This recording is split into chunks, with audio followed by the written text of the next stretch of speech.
Hello students, एक बार फिर से आपका स्वागत है मुख्यमंत्री अभ्युदय योजना में। आज वेव्स एंड एकॉस्टिक का लास्ट लेक्चर है।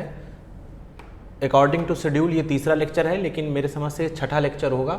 और आज का लेक्चर थोड़ा सा ज़्यादा लंबा भी हो सकता है, क्योंकि आज हम लोग इस लेक्चर को ख़त्म करेंगे, क्योंकि नेक्स्ट हम लोग को जो पढ़ना है वो इलेक्ट्रोस्टैटिक्स पढ़ना है। तो आज आप लोग थोड़ा धैर्य दिखाएंगे वीडियो देखते वक्त, और इस वीडियो को पूरा देखेंगे, क्योंकि आज बहुत सी चीज़ें जो इसमें वेव्स के टॉपिक्स में एकॉस्टिक में बची हुई थी वो सब हम देखेंगे। कल हम लोगों ने साउंड वेव स्टार्ट कर दिया था। साउंड वेव कैसी थी? लॉन्गिट्यूडनल वेव, उसके बारे में इक्वेशंस वगैरह, ग्राफ्स वगैरह हमने देखे थे। आज हम लोग को पढ़ना है speed of sound wave in different mediums, और उसके बाद हम लोग पढ़ेंगे बीट्स भी पढ़ेंगे, डॉपलर इफेक्ट भी पढ़ेंगे। तमाम चीज़ें आज इस टॉपिक को पूरा तरीके से ख़त्म करना है। ठीक है, तो चलिए मैं शुरू कर रहा हूँ सीधे। स्पीड ऑफ साउंड, या आप अभी बेसिकली इसको कह सकते हैं स्पीड ऑफ लॉन्गिट्यूडनल वेव, कुछ भी लिख सकते हैं। चलिए, स्पीड ऑफ साउंड। अब देखिए, स्पीड ऑफ साउंड का जो जनरल एक्सप्रेशन आया v बराबर, वो आया under root E by rho. Under root E by rho. E क्या था आपका? मॉडुलस ऑफ इलास्टिसिटी, और रो क्या था आपका? Density of medium. कहने का मतलब कि जो साउंड की स्पीड होती है वो मीडियम टू मीडियम वेरी करती है। यानी कि वो किसकी प्रॉपर्टी है? मीडियम की प्रॉपर्टी है। साउंड की जो वेलोसिटी है वो किसकी प्रॉपर्टी है? मीडियम की प्रॉपर्टी है। क्या होती है? ई बाई रो। क्लियर है बात? क्या होती है? ई बाई रो। अब देखिए, ई क्या है? Modulus of elasticity. आप जानते हैं डिफरेंट मीडियम्स के लिए मॉडुलस ऑफ इलास्टिसिटी की वैल्यू डिफरेंट होती है, डिफरेंट होती है। अगर मैं सॉलिड की बात करूं, फॉर सॉलिड्स में आप जानते हैं ई को कौन रिप्लेस करता है? अगर आपने इलास्टिसिटी वाला चैप्टर पढ़ा हो, गामा क्या होता? सॉरी, गामा नहीं, वाई बोलिए इसे, क्योंकि अभी एक गामा और आ जाएगा। वाई क्या होता है? Young's modulus of elasticity. याद है? यंग्स मॉडुलस ऑफ इलास्टिसिटी क्या होता था? वाई बराबर क्या होता था? स्ट्रेस अपॉन स्ट्रेस, तो एफ अपॉन ए, और डेल्टा एल बाई एल, तो क्या जाता था? एफ एल अपॉन ए डेल्टा एल। याद करिए। तो अब क्या हो जाएगा यहाँ पर? v बराबर under root Y by rho. क्या हो जाएगा? v बराबर under root Y by rho. किसके लिए आ गया? फॉर सॉलिड्स के लिए। क्लियर है? अब देखिए, जो बचता है आपका लिक्विड और गैस। तो आप जानते हैं कि लिक्विड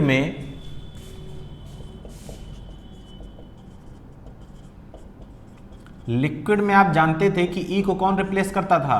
बल्क मॉडुलस बीटा। क्या होता था? Minus P upon delta V by V. Stress वहां पर क्या था? प्रेशर, और स्ट्रेन क्या होता था? Change in volume. तो देखिए, V बराबर क्या हो जाएगा? Under root beta by rho. Under root beta by rho. यहां तक तो कहानी ठीक थी। यहां पर आकर कहानी थोड़ा गड़बड़ हुई। जब वेलोसिटी ऑफ एयर निकाली गई, किसके द्वारा? न्यूटन महोदय के द्वारा, न्यूटन बाबा के द्वारा।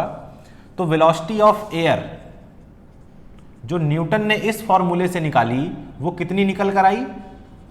280 मीटर पर सेकेंड। जबकि एक्चुअल में जो वेलोसिटी होती है वो होती है आपकी 330 मीटर पर सेकेंड के आसपास, जो इन दोनों वैल्यू में काफ़ी डिफरेंस था। हालांकि चलिए, इसको मैं डिटेल में आपको बताता हूं।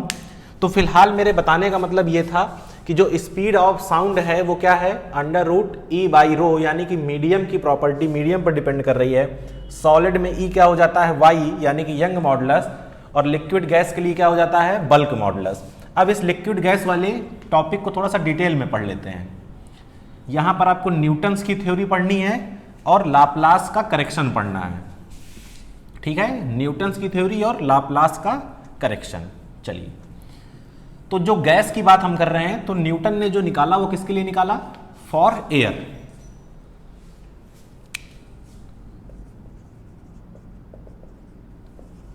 Velocity of sound in air. ठीक है, velocity of sound in air, यहां पर आप लिख सकते हैं Newton's theory. Newton's theory, Newton theory पढ़ेंगे, फिर देखेंगे कि न्यूटन थ्योरी क्यों फेल हुई और उसके बाद लाप्लास का करेक्शन क्यों आया। ठीक है, न्यूटन ने ये माना, देखिए फॉर्मूला अभी तक जो अपने पास है वो यही है, बीटा बाई रू। न्यूटन ने ये माना, Newton assumes that when sound travels in air it is isothermal process, it is isothermal process। उसने ये कहा कि जो साउंड एयर में ट्रेवल कर रहा है, देखिए साउंड एयर में ट्रेवल कर, जैसे मैं इस कमरे में बोल रहा हूं तो क्या इस कमरे का टेम्परेचर बढ़ रहा है? आप लोग कहेंगे कि नहीं बढ़ रहा। आप लोग घर में हैं, 4 लोग बात करते हैं तो ऐसा थोड़ा ना कि कमरे में गर्मी पड़ने लगती है। तो न्यूटन ने कहा कि ये जो प्रोसेस है वो क्या है, आइसोथर्मल प्रोसेस है, यानी कि टेम्परेचर क्या रहने वाला है, कांस्टेंट रहने वाला है। उसने ये मान लिया कि ये जो प्रोसेस है वो आइसोथर्मल प्रोसेस है। क्लियर है? क्या है? Isothermal process. अब आप जानते हैं गैस की, आइडियल गैस की इक्वेशन से पीवी बराबर क्या होता है, nRT। देखिए n तो कांस्टेंट, r कांस्टेंट, t को भी कांस्टेंट मान लिया आपने, तो पीवी बराबर constant since t is constant. अच्छा, जरा इसका डिफरेंशिएशन करिए तो देखिए क्या हो जाएगा, pdv प्लस vdp बराबर कांस्टेंट होगा कि नहीं। फर्स्ट को लिया, फर्स्ट को छोड़ा, दूसरे का डिफरेंशिएशन, दूसरे को छोड़ा, पहले का डिफरेंशिएशन। अच्छा, किसी एक को इस तरफ ले जाइए, किसी भी एक को इस तरफ ले जाइए, तो मैं जो है पी डी वी बराबर माइनस वी डी पी लिख रहा हूँ। पी डी वी बराबर माइनस का वी डी पी लिख रहा हूँ। यहाँ तक किसी को दिक्कत नहीं होनी चाहिए। अच्छा, मुझे पी की वैल्यू निकालनी है, पी की वैल्यू देखिएगा, तो मैं लिख रहा हूँ पी बराबर, देखिएगा, माइनस का वी डी पी और बाई डी वी।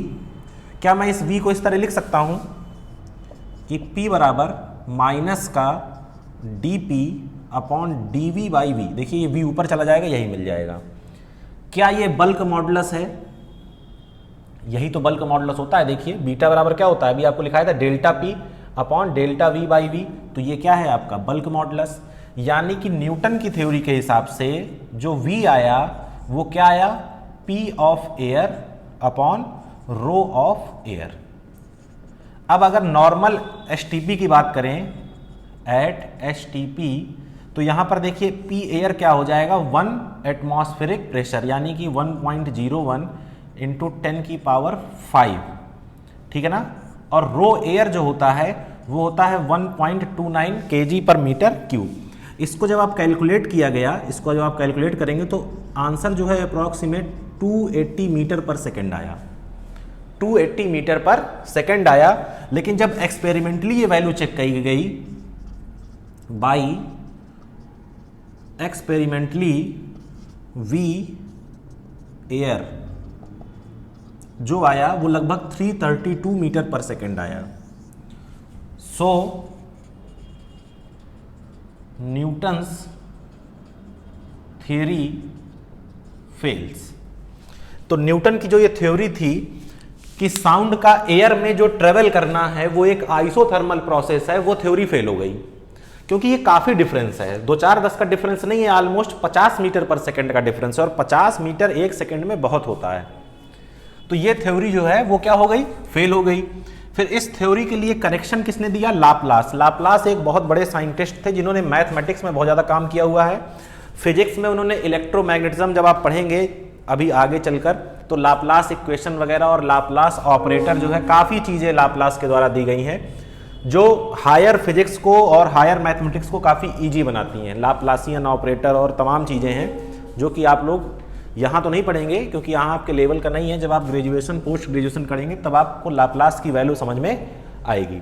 इसको नोट करिए, फिर देखते हैं लाप्लास का करेक्शन।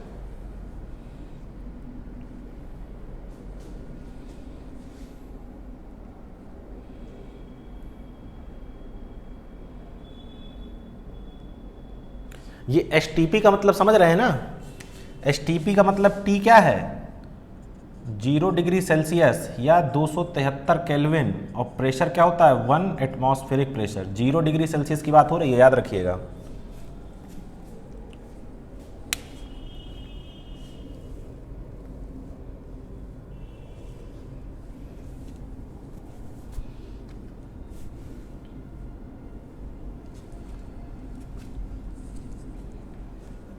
ठीक है, तो चलिए जरा लाप्लास का करेक्शन देखते हैं।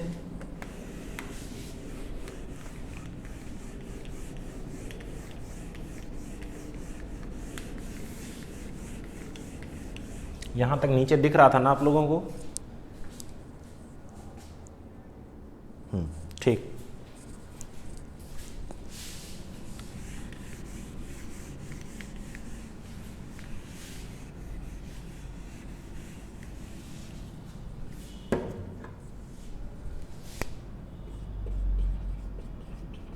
Laplace correction. लाप्लास ने करेक्शन क्या दिया? लाप्लास ने कहा भैया देखो ऐसा है कि टेम्परेचर जो आप कह रहे हैं कि चेंज नहीं होता है, वो टेम्परेचर चेंज होता है, लेकिन वो बहुत कम चेंज होता है, इसलिए आपको पता नहीं चलता, लेकिन टेम्परेचर चेंज होता है। लाप्लास ने क्या कहा कि टेम्परेचर जो है वो चेंज होता है। लाप्लास ने कहा जो साउंड वेव ट्रेवल करती है उसका मतलब क्या है, मैंने आपको प्रीवियस लेक्चर में बताया है कि कंप्रेशन और रेयरफैक्शन क्या करते हैं, एक बार कंप्रेशन एक बार रेयरफैक्शन, एक बार कंप्रेशन एक बार रेयरफैक्शन, इस तरह वेव्स आगे बढ़ती है। तो लाप्लास ने ये बताया कि जब कंप्रेशन होता है तब टेम्परेचर बढ़ता है और जब रेयरफैक्शन होता है तब टेम्परेचर घटता है, लेकिन ये प्रोसेस इतनी तेज होता है कि कोई भी हीट का एक्सचेंज नहीं हो पाता, कोई भी हीट का एक्सचेंज नहीं हो पाता, यानी कि जो प्रोसेस है वो क्या हो जाता है, एडियाबैटिक प्रोसेस। तो अकॉर्डिंग टू लाप्लास, लाप्लास के हिसाब से या लाप्लास के अनुसार ये प्रोसेस आइसोथर्मल ना होकर एडियाबैटिक था। फिर उसने इसको एडियाबैटिक मानकर क्या किया, ड्राइव किया। अब एडियाबैटिक में आप जानते हैं क्या होता है, पीवी की पावर गामा बराबर कांस्टेंट। याद करिए, ये सब पढ़ाया हुआ है आपको थर्मोडायनेमिक्स में, पीवी की पावर गामा बराबर कांस्टेंट। चलिए फिर से क्या करना है इसका डिफरेंशिएशन, तो पी को छोड़ा, वी की पावर गामा करेंगे तो गामा आगे आएगा, वी की पावर गामा -1 होगा, और क्या होगा डी वी, प्लस वी की पावर गामा को छोड़ा क्या गया डी पी, और इधर 0। वेट करिएगा 1 मिनट।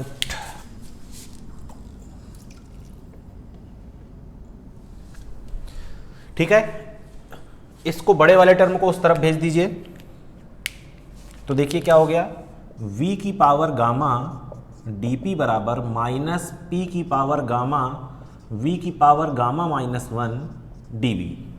क्लियर है? इस जरा v की पावर गामा को इधर भेजिए, तो dp बराबर माइनस p गामा v की power gamma -1 dv upon v की पावर गामा। अब देखिए v की पावर गामा ऊपर जाएगा तो क्या हो जाएगा, माइनस का गामा, तो गामा और गामा कैंसिल, v की पावर क्या बचा माइनस का 1, नीचे लाएंगे क्या हो जाएगा प्लस का 1, तो dp बराबर माइनस p गामा dv, और ये v नीचे आ चुका है। क्लियर है?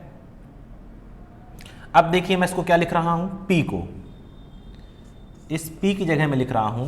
देखिए इस p को जरा क्या लिख सकते हैं हम लोग,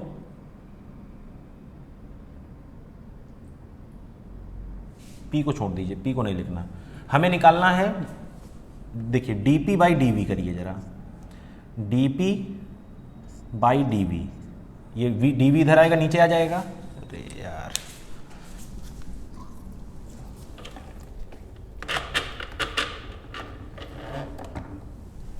ये नीचे आ चुका है, ठीक है ना।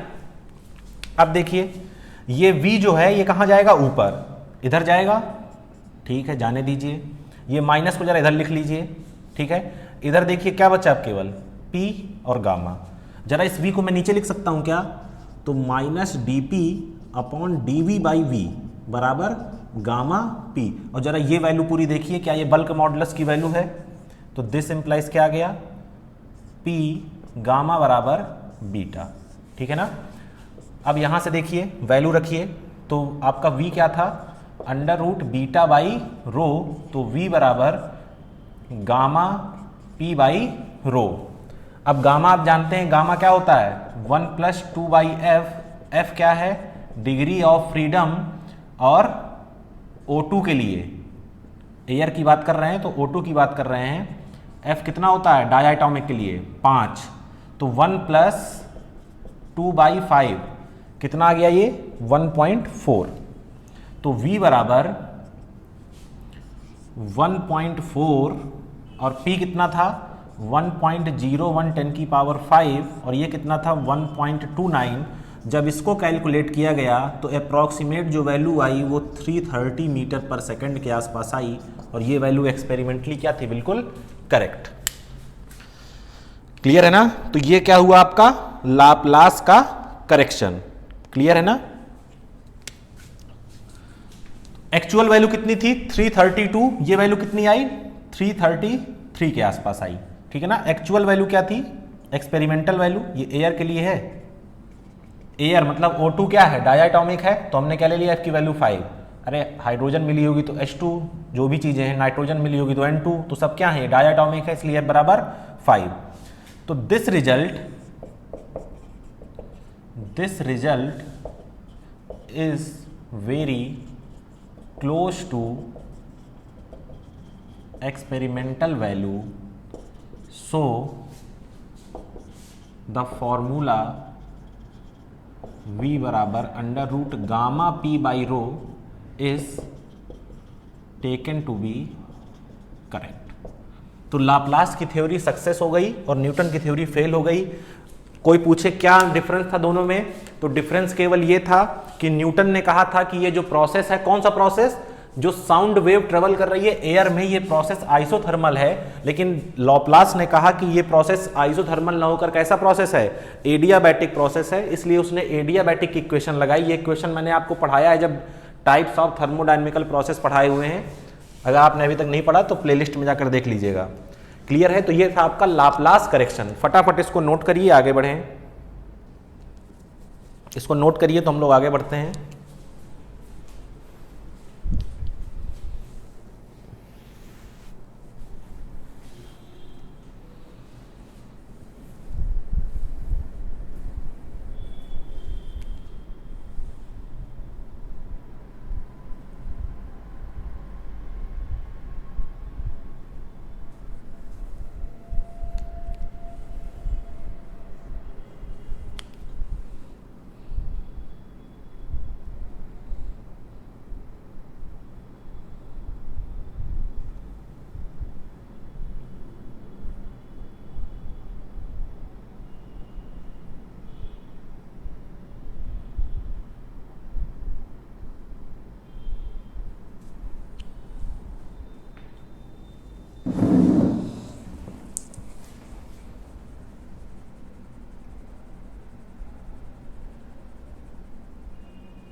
ठीक है। तो चलिए अब एक बहुत ही फेमस फॉर्मूला है जो इसी फॉर्मूले का दूसरा फॉर्म है, उसको भी देख लेते हैं।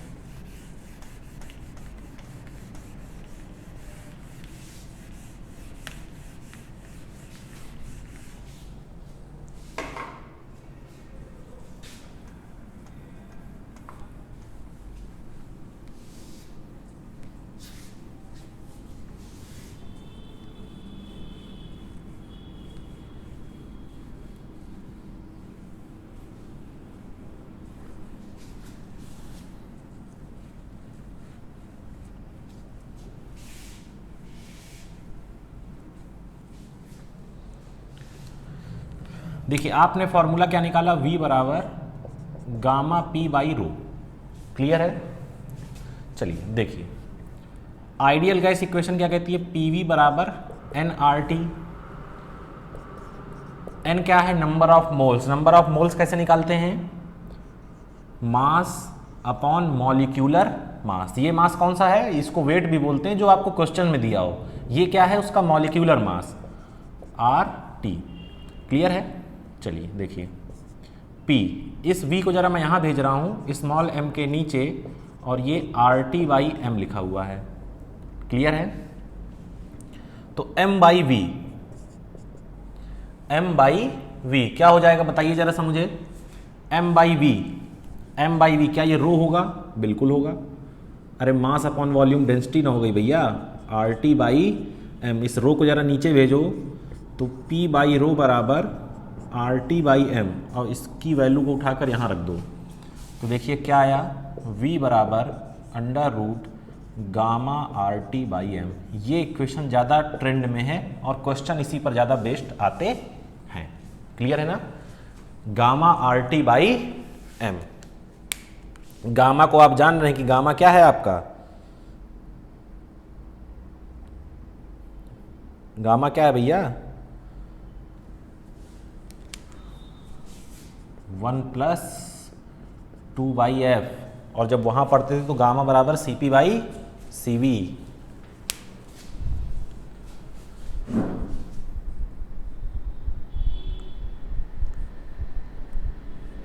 क्लियर है। अच्छा जैसे मान लीजिए कोई क्वेश्चन पूछ रहा है आपसे, क्या पूछ रहा है क्वेश्चन, इसी फॉर्मूले पे बेस्ड, जैसे सिंपल क्वेश्चन है, मान लीजिए कोई, find the speed of sound, find the speed of sound,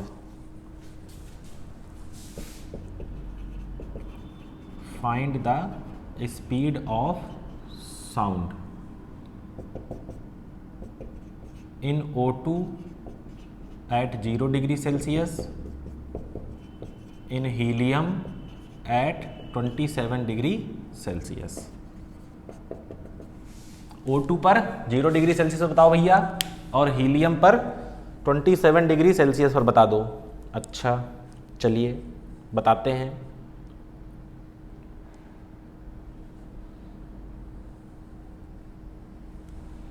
देखिए पहली बात तो O2 क्या है, डायटोमिक, डायटोमिक तो F बराबर 5, तो गामा बराबर 1+2/5। हीलियम क्या है, मोनोएटॉमिक, तो गामा बराबर 1+2/3। मॉलिक्यूलर मास ऑफ O2 32 ग्राम, 32 गुणे 10 की घाते -3 किलोग्राम। क्लियर है। चलिए अब देखिए मैं यहाँ वैल्यू रखता हूँ, पहले वाले में आपको क्या निकालना है, V of O2 at 0 degree Celsius, यानी कि 273 केल्विन पे, तो gamma RT by m O2।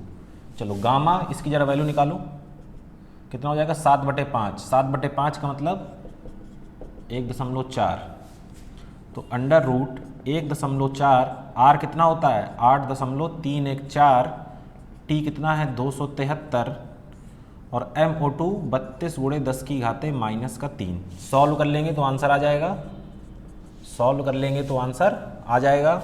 इसको कैलकुलेट करने पर कितना आंसर आ रहा है आपका, इसको कैलकुलेट करने पर आंसर आ रहा है 316 मीटर पर सेकेंड। कितना आ रहा है, 316 मीटर पर सेकेंड। क्लियर है। इसी तरह दूसरा वाला पार्ट आप कर सकते हैं, गामा की जगह क्या रखना है, 1+2/3, यानी कि कितना आया 5/3, 5/3 कितना हो जाएगा 1.66। क्लियर है। और m हीलियम का आप क्या रख दीजिएगा, मॉलिक्यूलर मास रख दीजिएगा, तो आपका दूसरा वाला पार्ट का आंसर भी आ जाएगा। क्लियर है। नोट कर लीजिए इसको, इसको नोट कर लीजिए, फिर हम लोग नेक्स्ट क्वेश्चन देखते हैं।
चलिए तो नेक्स्ट क्वेश्चन देखते हैं।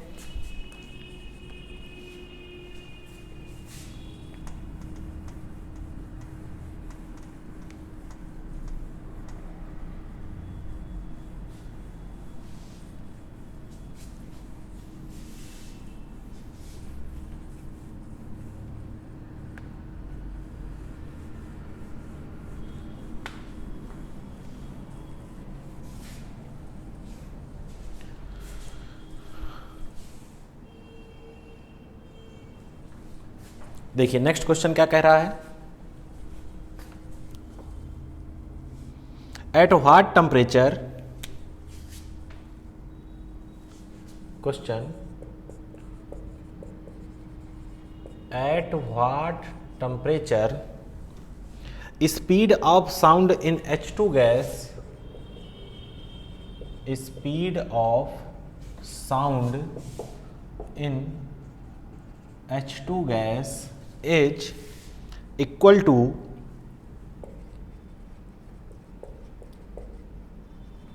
speed of sound in O2 gas at 27 degree Celsius. चलिए तो आप जानते हैं कि V बराबर under root gamma R T by M होता है।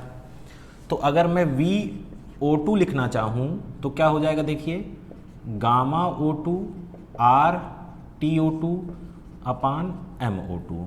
अगर मैं VH2 लिखना चाहूँ तो गामा H2 आर TH2 जो निकालना है और MH2, दोनों को भैया डिवाइड कर दो। या आपसे पूछ रहा है कि दोनों इक्वल होंगे तो इक्वल कर लो, बात वही है।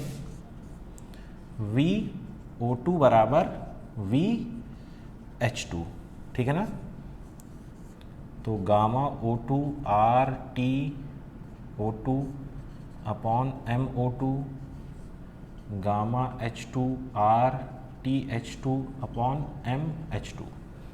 अब देखिए R से R कट जाएगा और गामा O2 से गामा H2 भी कट जाएगा, क्योंकि दोनों कैसी हैं, डायटोमिक गैस हैं। दोनों के लिए गामा का मान कितना है, 7/5 या 1.4। अब बचा क्या, उसको लिख लीजिए। पहली बात तो इसका क्या कर लीजिए, स्क्वायर, तो आ जाएगा TO2 अपॉन MO2 बराबर TH2 अपॉन MH2। चलो वैल्यू रखो, TO2 27 डिग्री सेल्सियस यानी कि 300 केल्विन, MO2 32, TH2 निकालना है, MH2 4, यही तो होता है, 4 ही तो होता है भैया, ठीक है ना। चलिए 4 होता है,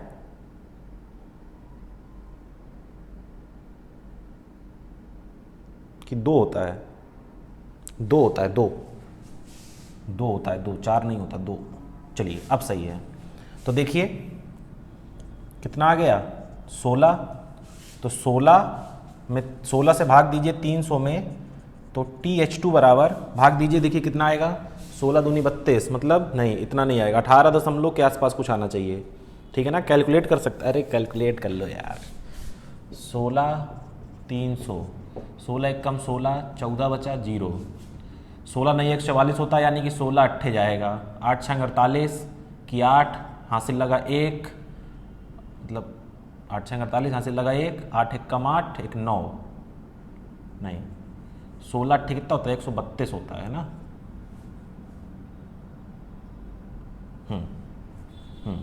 18.75, अरे इसका डिवाइड कर लेना यार, ये क्या सब सिंपल सी चीज़ें हैं।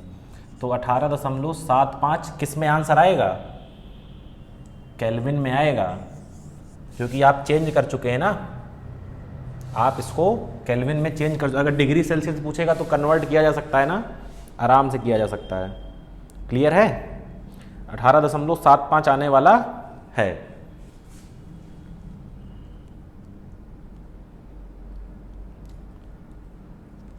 सोलह अट्ठे 128, इसको लिख सकते हैं आप, 16 एक कम 16 कितना, तो 14 0, 16 अट्ठे 128 12 दशमलव लगाया, 0 बढ़ाया, 16 सत्ते 112। ये टेबल वेबल थोड़ा ना सबको याद रहती हैं। कितना बचा, 8, 0 बढ़ाया, 16 पंचे 80, ख़त्म खेल। 18.75। क्लियर है। अब कुछ लोग कमेंट करेंगे, कह रहे सर आपको टेबल नहीं याद है। भैया टेबल याद नहीं की जाती, टेबल समझी जाती है। देखो समझ लिया ना तो बता दिया।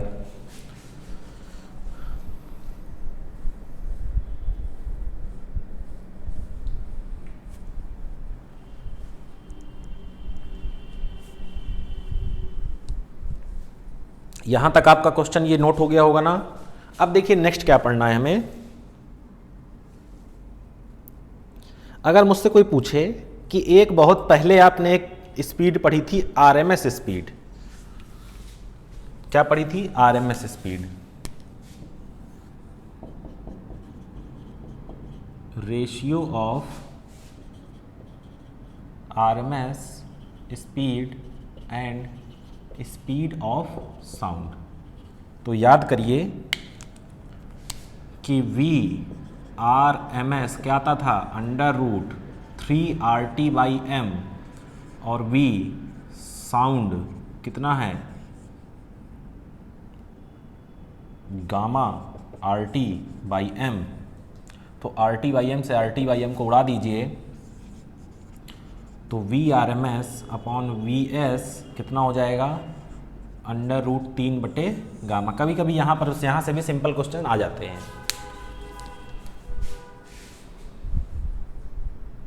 अब इसके बाद हम लोग देखेंगे factors on which speed of sound depends. किन किन फैक्टर्स पर स्पीड ऑफ साउंड डिपेंड्स करता है ना। एक फॉर्मूला ये भी पढ़ा है ना, गामा P/ρ, और एक ये, देखते हैं क्या होता है। तो यहां तक आपका हो गया है मेरे समझ से, तो हो गया होगा। चलिए तो नेक्स्ट हेडिंग दीजिए, factors on which speed of sound depends.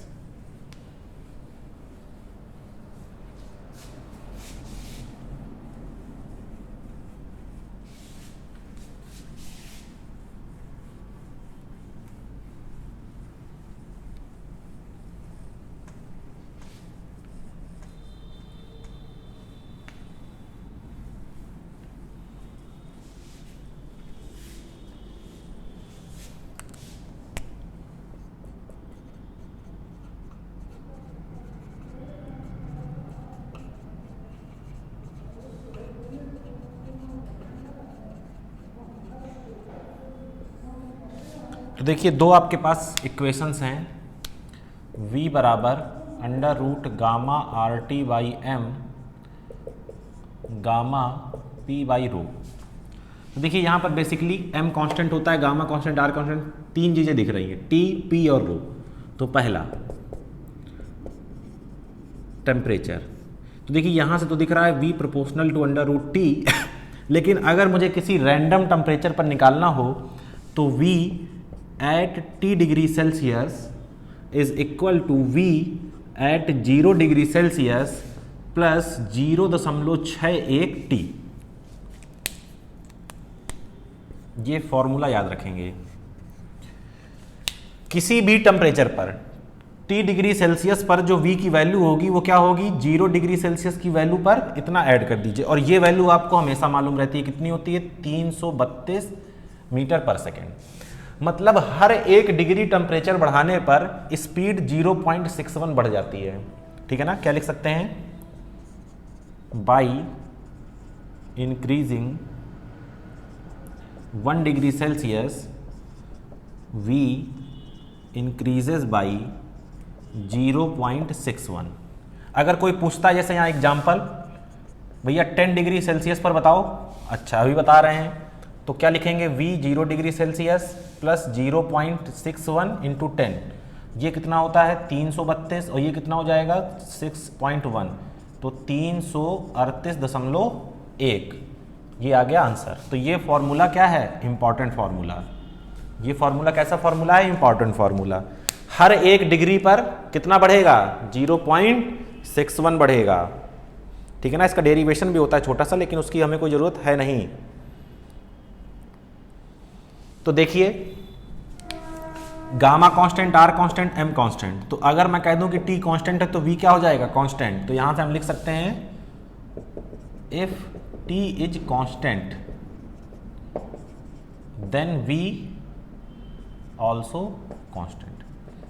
देखिए यहां तो सीधा सीधा समझ में आ रहा था कि ये कैसा है, डायरेक्टली प्रोपोर्शनल है।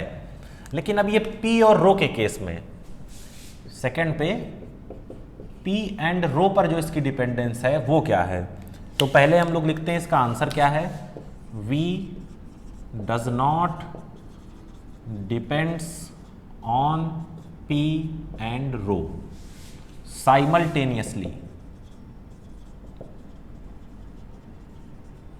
मतलब अगर आप P और रो दोनों को चेंज कर रहे हैं तो V पर कोई फर्क नहीं पड़ेगा, ठीक है ना। क्यों नहीं पड़ेगा, अगर प्रेशर बढ़ता है तो डेंसिटी भी बढ़ती है।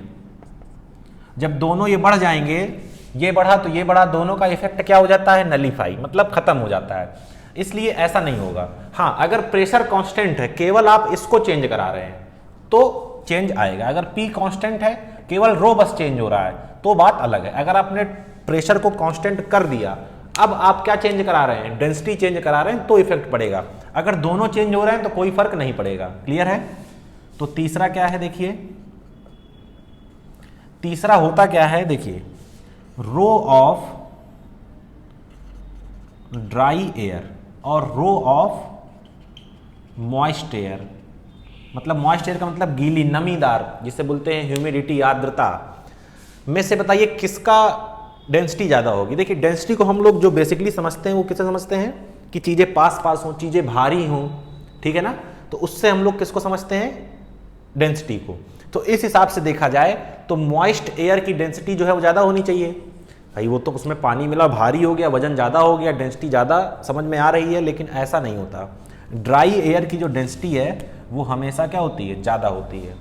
क्यों ज़्यादा होती है, अरे यार एयर का जो मॉलिक्यूलर वेट है, मॉलिक्यूलर ये M, कैपिटल M, ये क्या होता है 32 मानते हैं, होता 29-30 है। यहाँ पर क्या मिला है, HO2। HO2 कितना है, 18। अब ये हुआ क्या, यहाँ पर एयर में क्या मिला दिया तुमने, पानी मिला दिया, तभी तो मॉइस्ट एयर बनी। तो यहाँ पर पूरे जो मॉलिक्यूल्स हैं वो 32 मास वाले हैं, और यहाँ पर 32 वाले थे, तुमने उससे 2-4 हटा के क्या मिला दिया, पानी मिला दिया, 18 वाले मिला दिए, तो कुल तो घटेगा ना। भाई यहाँ 32 थे, अगर इसको 32 माना जाए, O2 को ले लिया जाए, और यहाँ O2 प्लस HO2 है। भाई यहाँ मान लो केवल O2 है, यहाँ O2 प्लस HO2 है, ठीक है ना। और मैं एक फिक्स क्वांटिटी ले लूँ तो यहाँ पर जो सब हैं वो 32-32 वाले हैं। यहाँ पर कुछ 32 की जगह क्या आ गए हैं, ये 18 वाले आ गए हैं, 16 और 2 18 वाले। तो सीधी सी बात है यार, इसका वेट तो अपने आप क्या हो जाएगा, कम हो जाएगा। वेट कम तो इसकी डेंसिटी क्या है, कम है। तो यहाँ से आप समझ सकते हैं कि ड्राई एयर में ज़्यादा है, तो हम यहाँ से लिख सकते हैं V dry air is less than V moist air, क्योंकि इन्वर्सली प्रोपोर्शनल है। इसीलिए अगर आपने इसका एग्जाम्पल देखा होगा, बरसात के दिनों में ट्रेन का जो हॉर्न होता है वो काफ़ी तेज सुनाई देता है इन कंपैरिजन टू गर्मी के दिनों में। बरसात में क्या होता है, मॉइस्चर ज़्यादा होता है, तो स्पीड ऑफ साउंड जो है, जैसे ट्रेन जो हॉर्न देती है उसकी स्पीड क्या होती है, ज़्यादा होती है, ज़्यादा दूर तक जाता है वो, इसलिए ज़्यादा तेज सुनाई देता है। क्लियर है। तो ये क्या था, डिपेंडेंस ऑफ फैक्टर्स, कौन कौन से फैक्टर्स पर डिपेंड करने वाला है।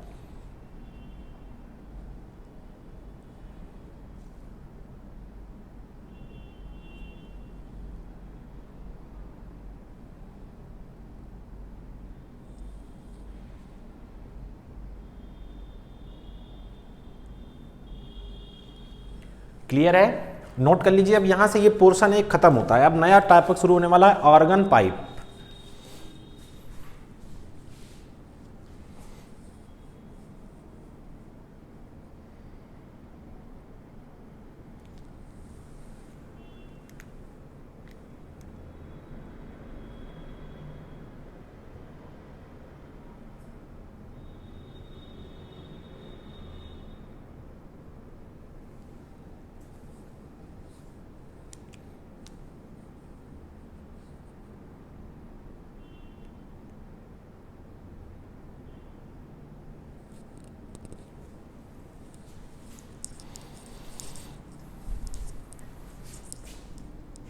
नोट कर लीजिए इसे, थोड़ा मार्कर को इंक पिला दिया जाए।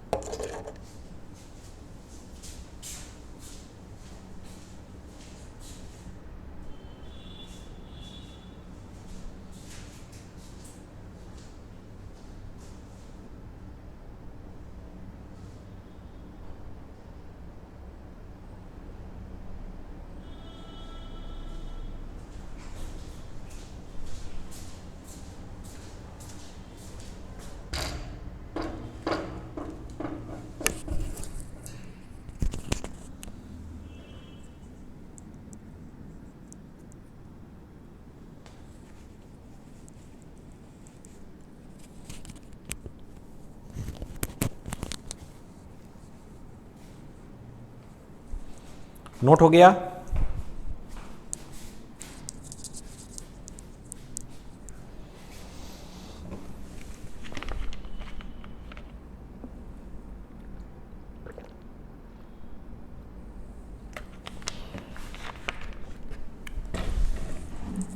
चलिए, तो नेक्स्ट है हमारा टॉपिक ऑर्गन पाइप।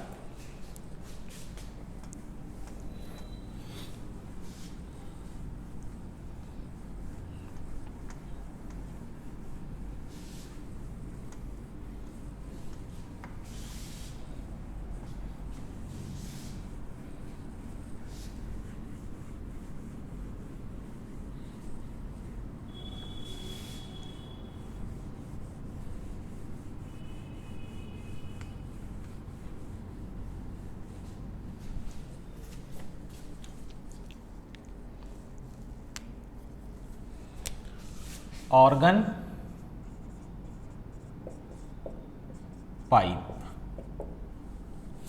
जैसे आपकी बांसुरी, बांसुरी भी क्या है, एक ऑर्गन पाइप की तरह ही है। जैसे आपका क्या होता है वो माउथ ऑर्गन, ये सब क्या है, ऑर्गन पाइप एग्जाम्पल है, लेकिन ये बहुत ही कॉम्प्लेक्स एग्जाम्पल्स हैं। इनमें कई सारे एंड्स होते हैं, उनको हम लोग को स्टडी नहीं करना है, हम लोग को केवल सिंपल केस देखने हैं, ठीक है ना। तो ऑर्गन पाइप को हम लोग क्या कह सकते हैं, organ pipe is a pipe made of steel से बना हो सकता है, या जैसे मेटल कह दीजिए सीधे, या वुड और ग्लास, ग्लास से भी बने हो सकते हैं। क्लियर है? अब ये पाइप देखिए दो तरह के होते हैं। पाइप क्या होते हैं, दो तरह के होते हैं। पहला ओपन ऑर्गन पाइप और दूसरा closed organ pipe. Open organ pipe क्या है,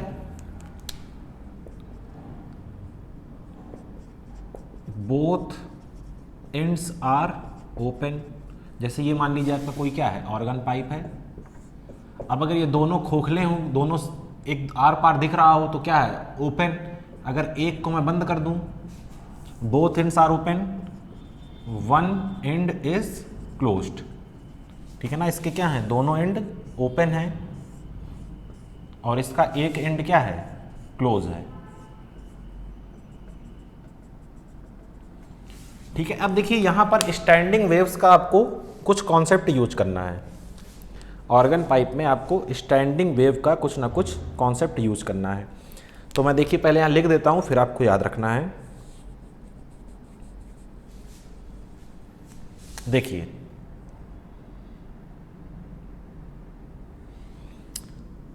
हिंदी में लिखने ज़्यादा समझ में आएगा। जहां पर ओपन एंडिंग होगी वहां एंटी नोड बनेगा। जहां पर क्लोज्ड एंडिंग होगी वहां नोड बनेगा। ये चीज आपको बिल्कुल दिमाग में बैठा देनी है। जहां पाइप खुला है, जहां पाइप खुला है वहां एंटी नोड, जहां पाइप बंद है वहां नोड। ये चीज आपको याद रखनी है। जैसे ये पाइप है, दोनों तरफ से खुला है, तो यहां बीच में यहां क्या बनेगा, कॉर्नर पर एंटी नोड, यहां क्या बनेगा, एंटी नोड। जैसे ये खुला है तो यहां नोड और यहां एंटी नोड। अब जरा नोड और एंटी नोड को देख लीजिए, याद करिए। ये वेव होती थी, ये वाले जो पॉइंट्स होते थे वो क्या थे, नोड्स, ठीक है ना। और ये क्या थे, एंटी नोड्स, ठीक है ना। तो जब एंटी नोड्स बनाएंगे तो वो ऐसा बनेगा, देखिए ऐसा ही तो है ये, क्लियर है। और नोड्स कहाँ बनेगा, इस तरह। अभी जब बनाते हैं तब आपको ज़्यादा चीज़ें समझ में आएंगी। ये दोनों पॉइंट आपके दिमाग में होने चाहिए, तो गलती कभी नहीं होगी।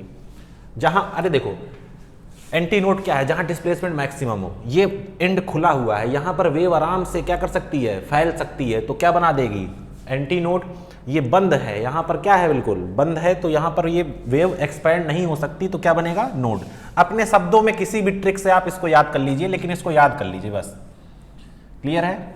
चलिए, जैसे याद करिए, हम लोगों ने स्ट्रिंग में क्या देखा था, स्ट्रिंग में हमने देखे थे हार्मोनिक्स, मोड्स ऑफ वाइब्रेशन, वही चीज यहां पर भी है। तो modes of vibration in organ pipe, modes of vibration in organ pipe.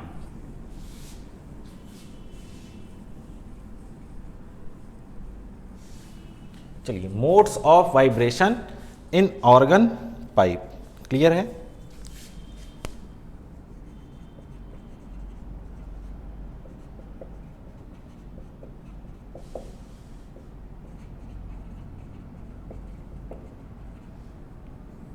तो पहले देखते हैं क्लोज्ड के लिए, क्लोज्ड ऑर्गन पाइप, क्लियर है? Closed organ pipe. तो चलिए मैं एक क्लोज्ड ऑर्गन पाइप बना लूं। क्लोज्ड ऑर्गन पाइप क्या है, जिसका एक सिरा बंद हो और एक सिरा खुला हुआ हो। देखिए, एक सिरा बंद है, एक सिरा खुला है, क्लियर है ना? यहां तक कोई दिक्कत आपको नहीं होनी चाहिए। अच्छा, ये बताइए, मान लीजिए इस पाइप की लेंथ कितनी है, L। सबसे सिंपल केस में बता रहा हूं आपको, क्या, अगर मुझे फर्स्ट हार्मोनिक बनाना है, या इसी को क्या बोलते हैं, फंडामेंटल टोन, तो सबसे सिंपल केस कैसे बन सकता है? देखिए, यहां पर क्या है, ये क्लोज्ड है, तो यहां पर क्या बनना है, नोड। तो ये क्या ऐसे बन सकता है, ये ऐसे। देखिए, यहां नोड बन गया, और ये क्या है आपका, एंटी नोड। और नोड और एंटी नोड के बीच की जो डिस्टेंस होती है वो कितनी होती है, λ/4। ये चीज आपको बताई जा चुकी है, कितनी होती है, λ/4। तो यहां से आप क्या लिख सकते हैं, λ/4 बराबर L, λ/4 बराबर L, क्लियर है? तो λ बराबर 4L। वेलोसिटी आप जानते हैं क्या होते हैं, फ्रीक्वेंसी अपॉन वेवलेंथ। तो v बराबर क्या हो गया भैया, f अपॉन लैम्डा, तो कितना है, 4L। v बराबर क्या आ गया, f/4L।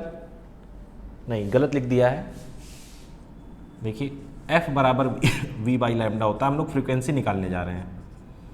तो f first v upon lambda, तो v/4L, v/4L। अच्छा, चलिए, अब देखिए, ये तो हो गया फर्स्ट। अब अगर मैं सेकंड बनाने जाऊं तो मैं इसको क्या लिखूंगा, फर्स्ट ओवरटोन। इसको मैं सेकंड हार्मोनिक अभी नहीं लिखूंगा। क्यों नहीं लिखूंगा, मैं बताऊंगा आपको। देखिए, याद करिए, स्ट्रिंग के केस में F1 होता था, F2 होता था, ठीक है ना? और F2 क्या होता था, 2 टाइम्स F1, इसलिए हम F2 क्या कहते थे, सेकंड हार्मोनिक। तो अगर जो हम निकालने जा रहे हैं फर्स्ट ओवरटोन, अगर वो F1 का 2 गुना आ जाएगा तो इसको कहेंगे सेकंड हार्मोनिक। नहीं आएगा तो फिर देखते हैं क्या कहना है। तो चलिए, फिर से क्या बनाना है, एक क्लोज्ड ऑर्गन पाइप। तो देखिए, ये है आपका क्लोज्ड ऑर्गन पाइप, लेंथ इसकी फिर से कितनी है, L। देखिए, यहां पर तो हमेशा क्या बनना है, एंटी नोड, और यहां पर हमेशा क्या बनना है, नोड। तो बताइए, कुछ किया जा सकता है क्या? हाँ, बिल्कुल कर सकते हैं। इस बार आप एक लोब और बना सकते हैं। तो चलिए, अगर मैं एक लोब बनाने जाऊंगा तो देखिए कैसा बनेगा। अगर मैं एक लोब बनाने जाऊंगा तो देखिए कैसा बनेगा। यहां पर तो क्या बनाना है, एंटी नोड, और ये देखिए, तो यहां क्लोज्ड है तो यहां क्या बना, नोड। अब क्योंकि बीच में भी एक क्या बनेगा, नोड, और ये क्या है आपका, एंटी नोड। तो नोड से नोड के बीच की डिस्टेंस कितनी होती है, λ/2, और ये λ/4। इस λ/2 को आप हमेशा क्या लिखेंगे, देखिए, ये एंटी नोड है तो ये भी λ/4 और ये भी λ/4। अरे λ/4 प्लस λ/4 करोगे तो λ/2 आ जाएगा ना। मतलब ये टोटल कितना हुआ, 3 λ/4 किसके बराबर है, L के। तो लैम्डा किसके बराबर हो गया, 4L/3 के। तो F क्या होता है, V/λ। तो F क्या आया, V/λ। तो V/λ तो ये 3 ऊपर चला जाएगा, 4l नीचे। देखिए v/4l का 3 टाइम्स है ये, तो इसको मैं क्या कहूँगा फिर अब, थर्ड हार्मोनिक, क्योंकि 3 गुना है ना भैया। तो ये फर्स्ट ओवरटोन जो होता है वो क्या होता है, थर्ड हार्मोनिक। बस यहीं पर थोड़ा सा आपको दिमाग लगाना है कि क्लोज्ड ऑर्गन पाइप में सेकंड हार्मोनिक नहीं पाया जाता। तो F3 बराबर क्या है यहाँ पर, 3 टाइम्स F1। देख लीजिए 3 टाइम्स F1। क्लियर है। चलिए सेकंड ओवरटोन देखते हैं।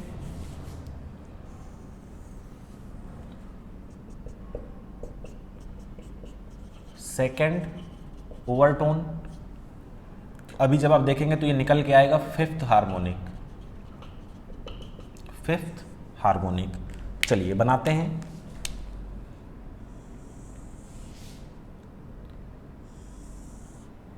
क्लोज्ड है, यहां पर क्या बनना है, एंटी नोड, यहां पर नोड बनना है, यहां एंटी नोड। इस बार 2 बार घुमाइए जरा इसे। चलिए देखिए,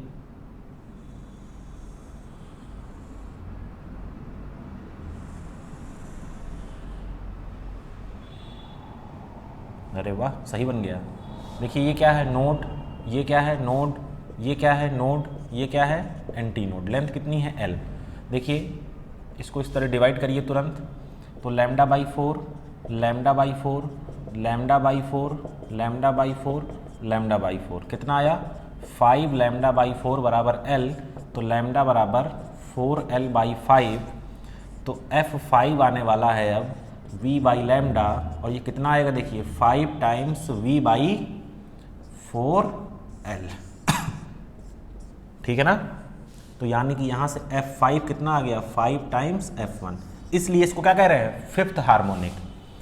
तो अब मैं यहां से एक जनरल केस लेके ये कह सकता हूं, क्या कह सकता हूं, कि क्लोज्ड ऑर्गन पाइप में इवन हार्मोनिक्स नहीं पाए जाते। पहला मिला, फिर तीसरा, फिर 5वां, फिर करेंगे तो 7वां, फिर करेंगे तो 9वां, फिर करेंगे तो 11वां। तो क्लोज्ड ऑर्गन पाइप में इवन हार्मोनिक्स नहीं पाए जाते। ठीक है ना। क्लोज्ड ऑर्गन पाइप में इवन हार्मोनिक नहीं पाए जाते। और यहां से मैं एक रिलेशन निकालने जा रहा हूं, nth overtone is equal to 2n + 1th harmonic. ये आपको याद रखना है। nth overtone is equal to 2n + 1th harmonic. कैसे, जब ओवरटोन कैसा था तुम्हारा, फर्स्ट था, तो कौन सा हार्मोनिक था, थर्ड था ना। देखो जरा, उल्टा हो गया क्या, नहीं सही है। फर्स्ट ओवरटोन n की जगह 1 रखो, तो 2 × 1 1 + 3 थर्ड हार्मोनिक। सेकेंड ओवरटोन 2 रखो, तो 2 × 2 + 4 फिफ्थ हार्मोनिक। थर्ड ओवरटोन कब आएगा, जब 7th हार्मोनिक। फोर्थ ओवरटोन कब आएगा, जब 9th हार्मोनिक। फिफ्थ ओवरटोन कब आएगा, जब 11th हार्मोनिक। तो ये आप रिलेशन याद रखेंगे कि nth ओवरटोन जो होता है वो 2n + 1th हार्मोनिक के बराबर होता है। ये 2n + 1 क्यों किया गया है, क्योंकि इवन हार्मोनिक नहीं मिलना, क्या मिलना है हमेशा, ऑड हार्मोनिक। क्लियर है ना। तो क्या क्या यहां पाया जाएगा आपके लिए, देखिए F1 मिलेगा, F3 मिलेगा, F5, F7, F9 and so on. और रिलेशन आप जानते हैं कि F3 बराबर 3 टाइम्स F1, F5 बराबर 3 times F1, sorry 5 times F1, F7 बराबर 7 टाइम्स F1। ठीक है। F1 कितना है, फंडामेंटल V/4L। क्लियर है, नोट कर लीजिए। इसके बाद देखेंगे हम लोग ओपन पाइप के लिए। इसके लिए ओपन पाइप के लिए, ओपन पाइप में दिक्कत नहीं आने वाली है। दिक्कत जो भी इसमें था कॉन्सेप्ट उसी में था, और एक ही कॉन्सेप्ट है, याद कर लीजिए कि क्लोज्ड ऑर्गन पाइप में इवन हार्मोनिक्स नहीं पाए जाते।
चलिए तो अब देखते हैं open organ pipe. Open organ pipe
देखिए अब क्या है,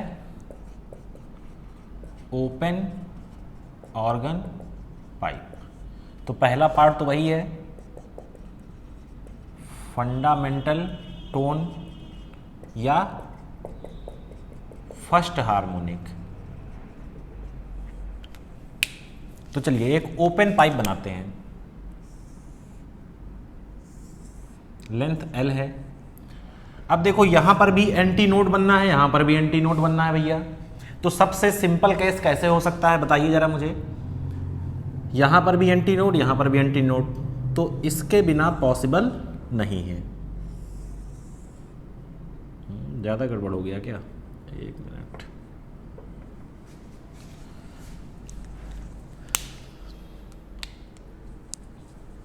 थोड़ा सा ज़्यादा हो गया, एक घेरा ज़्यादा हो गया, मैं इसको मिटा देता हूँ।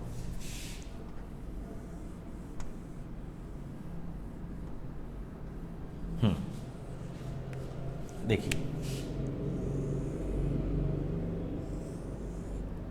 ये देखिए, थोड़ा सा इसको और डाउन कर लीजिएगा। तो देखिए ये क्या है, एंटी नोड, और ये क्या है, एंटी नोड, क्योंकि ओपन एंड्स पर एंटी नोड बनना ही बनना है। और ये क्या बन गया, नोड। क्लियर है ना? तो नोड से एंटी नोड λ/4, नोड से एंटी नोड λ/4, तो 2 λ/4 बराबर कितना आया, L। तो लैम्डा बराबर 4L/2। क्लियर है? यानी कि कितना आ गया, 2L। तो देखिए F1 बराबर क्या होता है, V/λ। तो F1 बराबर V और लैम्डा कितना है, 2L, तो V/2L।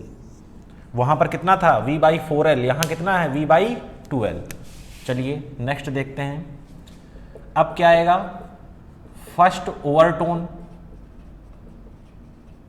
और अब ये देखते हैं कि सेकंड हार्मोनिक मिलेगा कि थर्ड मिलेगा, ये हमको मालूम नहीं है। तो चलिए देख लेते हैं।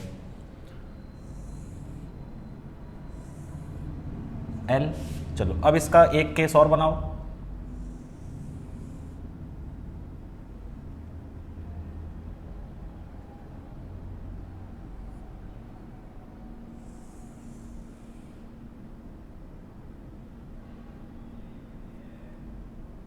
नहीं, एक फिर से ज़्यादा बन गया, हर बार एक ज़्यादा बन रहा है।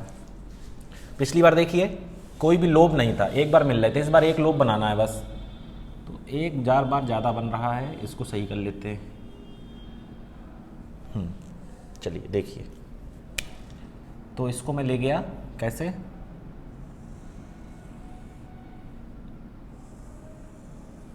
अब सही है। तो ये देखिए क्या है, एंटी नोड, ये क्या है, नोड, ये क्या है, नोड, और ये क्या है, एंटी नोड। इसको देखिए λ/4, नोड नोड, तो यहाँ से इसको ब्रेक कर दीजिए, λ/4, और ये भी λ/4, और ये भी λ/4, तो 4 λ/4 बराबर L। तो लैम्डा बराबर 4L/4। सही है, बिल्कुल सही है। तो यहाँ से अब मुझे F निकालना है, तो V/λ कर दूंगा, तो v लैम्डा कितना है 4/4l, तो 4 ऊपर गया 4l नीचे गया, सही है कि नहीं। तो क्या यहाँ से v बाई कितना आ जाएगा, v बाई एल आ जाएगा। देखिए इसको मैं इस तरह लिख सकता हूँ क्या, 2v/2l। देख लीजिए जरा सा, अरे ये 2 काट लिया है एक बार, इसको 4 को लिख लिया 2/2, ये अरे 2 देखो 4 से 4 कटेगा तो 1 आएगा, और 2 से 2 कटेगा तो 1 आएगा। दिखाना केवल ये था कि इसका ये 2 गुना है। तो इसको मैं क्या बोलूँगा, सेकेंड हार्मोनिक, सेकेंड हार्मोनिक, मतलब इसमें फर्स्ट भी मिला है और इसमें सेकेंड भी मिला है। अच्छा ये तो बहुत अच्छी बात है, इवन भी मिल गया ऑड भी मिल गया। अब जरा इसको क्रॉस चेक कर लेते हैं एक बार थर्ड वाला बनाकर। तो ओवरटोन कौन सा आएगा, सेकेंड ओवरटोन, और क्योंकि मुझे मालूम है कि आने वाला ही है तो मैं लिख लेता हूं थर्ड हार्मोनिक। यहां पर कैसे चल रहा है, दोनों मिल रहे हैं, तो बस वही है कि ओवरटोन एक पीछे है, हार्मोनिक एक आगे है। चलिए देखिए ये है आपका पाइप, लेंथ है L। चलिए बनाया जाए, एक लोब था अब 2 बनाने हैं।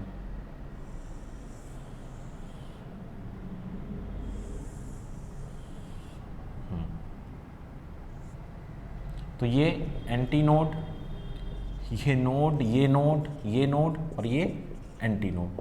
तो λ/4 इसको यहाँ से ब्रेक किया तो λ/4, और ये भी λ/4, इसको यहाँ से ब्रेक किया λ/4 और λ/4 और एक यहाँ λ/4।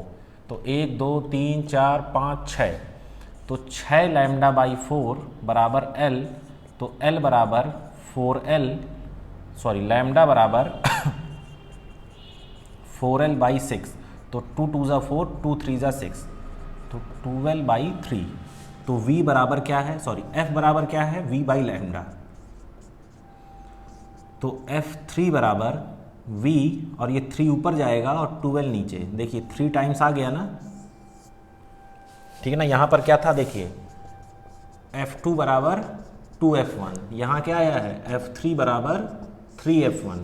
तो हम लोग कह सकते हैं कि ओपन ऑर्गन पाइप में इवन और ऑड दोनों हार्मोनिक पाए जाते हैं। ओपन ऑर्गन पाइप में इवन एंड ऑड दोनों हार्मोनिक्स होते हैं।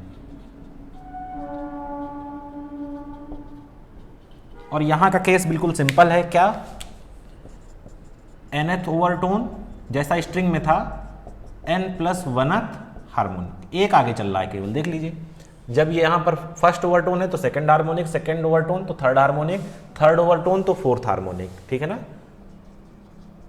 तो ये वाला केस तो वही है, केवल क्लोज्ड ऑर्गन पाइप में अल्टरनेट का अंतर आता है। वहां पर क्या हो जाता है, अल्टरनेट, क्योंकि वहां इवन हार्मोनिक्स नहीं मिलते हैं। नोट कर लीजिए इसे, फिर क्वेश्चंस देखते हैं इसके।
ठीक है, मिटाया जाए। चलिए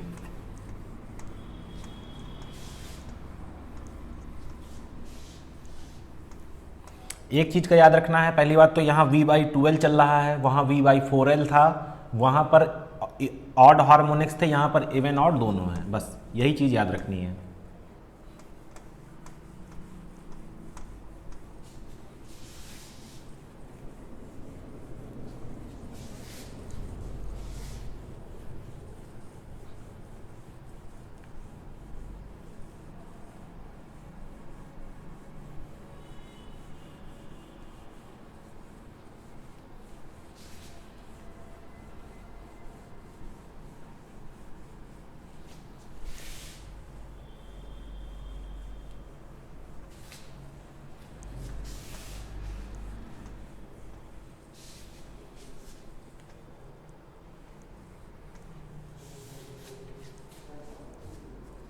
देखिए क्वेश्चन देखते हैं। क्वेश्चन कह रहा है third overtone of a closed organ pipe, third overtone of a closed organ pipe is in resonance with fourth harmonic of an open organ pipe, fourth harmonic of open organ pipe. Find the ratio of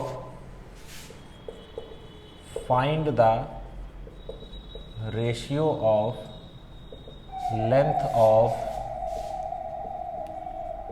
closed organ pipe to open organ pipe. Solution. चलिए, third overtone of a closed organ pipe, third overtone of a closed pipe क्या होती है? देखिए 2 × 3 + 1 harmonic, याद करिए nth overtone 2n + 1th harmonic, तो ये देखिए कितना आ जाएगा 7th हार्मोनिक। तो 7th harmonic of closed organ is equal to किसके दिया है? 4th harmonic of open organ pipe. तो ये कितना होता है? देखिए क्लोज्ड में 7V/4L, L किसका? क्लोज्ड का। यहां 4V/2, L किसका? ओपन का। V से V मर गया। आपको क्या निकालना है? LC/LO। चलो तो ये 7 और ये बटे 4 को इधर लाओ जरा, 4LC/2LO, 2 दूनी 4 और 7/8 आ रहा है क्या? सही आ रहा है। 2 इधर आ जाएगा तो LC/LO बराबर 7/8। अगर किसी को ये समझ में ना आ रहा हो कि वेलोसिटी क्यों सेम लिए, तो भैया मीडियम एक है, अगर मीडियम एक है तो वेलोसिटी क्या होगी? सेम होगी। ठीक है ना, मीडियम एक है तो वेलोसिटी क्या होगी? सेम होगी।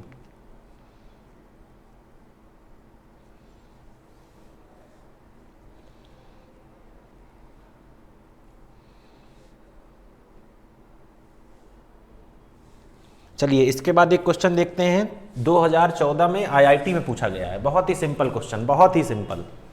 2014 आईआईटी।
चलिए 2014 आईआईटी का एक क्वेश्चन देखते हैं।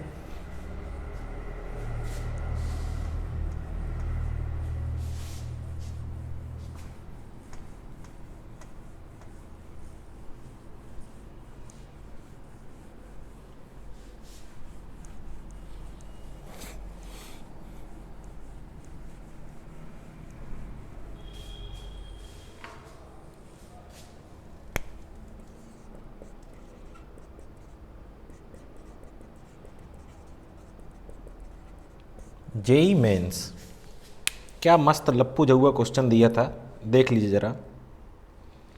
ए pipe of length 85 centimetre, question कह रहा है a pipe of length 85 centimetre is closed from one end, is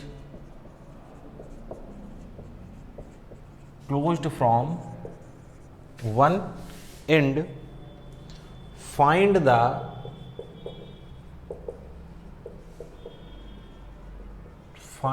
number of possible natural oscillation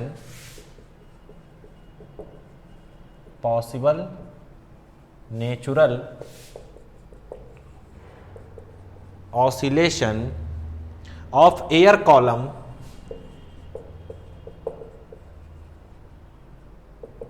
in pipe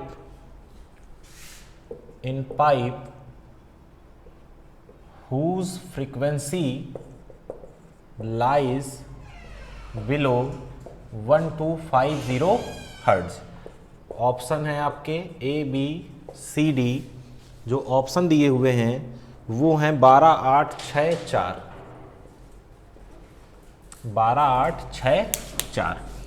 correct. 85 centimetre length का ऑर्गन पाइप है। कौन सा ऑर्गन पाइप है? एक सिरा उसका बंद है यानी कि क्लोज्ड ऑर्गन पाइप है। कह रहा है कितने number of possible natural oscillations हो सकते हैं उसमें, फ्रीक्वेंसी 1250 से ज़्यादा ना जाने पाए। चलिए अगर मैं F1 निकालूं, फंडामेंटल फ्रीक्वेंसी फर्स्ट हार्मोनिक, तो V/4L आएगा। अच्छा चलिए V, अच्छा इसमें देखिए एयर की वेलोसिटी दी हुई होगी आपको, हाँ 340 मीटर पर सेकेंड। V एयर दिया है 340 मीटर पर सेकेंड, ठीक है। चलिए तो V लिखा आपने 340, 4 L 85 सेंटीमीटर है, मीटर पे बदलेंगे तो क्या करेंगे, 100 से भाग देंगे। 100 कहाँ जाएगा? ऊपर। तो 340 गुणे 100 और 4 गुणे 85। अब ये 85 इंटू 4 करेंगे 340, 340 से 340 कटेगा। F1 बराबर कितना आएगा? 100 हर्ट्ज। तो एक ऑसिलेशन मिला F1 आपको। अच्छा अब F2 तो मिलता नहीं है इसमें क्योंकि ये क्लोज्ड ऑर्गन पाइप है, तो क्या मिलेगा अब? F3 कितना होगा? 3F1, तो F3 मिल गया कितना? 300 हर्ट्ज। अच्छा 300 हर्ट्ज कंसीडर करना है कि नहीं करना? बिल्कुल करना है। 1250 के नीचे जितने आ जाए वो सब कंसीडर करने हैं। देखिए फॉर्मूले से भी इसका आंसर आ जाएगा, लेकिन फॉर्मूला ज़्यादा सही नहीं है, ये कॉन्सेप्ट ज़्यादा सही है। अच्छा अब क्या मिलेगा? F5 मिलेगा, 5F1, तो F5 मिला तो कितना आ गया? 500 हर्ट्ज। कोई बात नहीं, चलिए कितने हो गए? 1 2 3। अब क्या मिलेगा? F7, वो कितना हो जाएगा? 700 हर्ट्ज। अब क्या मिलेगा? F9 कितना हो जाएगा? 900 हर्ट्ज। फिर क्या मिलेगा? F11 कितना हो जाएगा? 1100 हर्ट्ज। फिर क्या मिलेगा? F13 कितना? 1300 हर्ट्ज। बस यहीं रुक जाना है, ये 1300 हम नहीं ले सकते, ये 1250 को क्रॉस कर चुका है। तो देखिए कितने मिले? 1 2 3 4 5 6, कितने ऑसिलेशंस मिले? 6। तो option C correct. 2014 IIT Mains का क्वेश्चन। फॉर्मूले पे मत जाएं, सीधा सीधा कॉन्सेप्ट देखें, कितने ऑसिलेशंस मिलेंगे पूछ रहा है। हमने F1 निकाला, अच्छा 100 हर्ट्ज में है, 1250 से नीचे रहना है, क्लोज्ड ऑर्गन पाइप है, तो इवन मिलेगा नहीं। तो 1 के बाद मिलेगा 3, यानी कि 3 इसका 3 गुना, फिर मिलेगा 5 इसका 5 गुना, 7 गुना, 9 गुना, 11 गुना, 13वें गुने पे जाएंगे तो 1300 पहुंच जाएंगे। 1250 के नीचे बोला है तो ये नहीं लेंगे, कहां तक लेंगे? यहां तक। तो 1 2 3 4 5 और 6, तो 6 ऑसिलेशन नोट कर लीजिए फटाफट।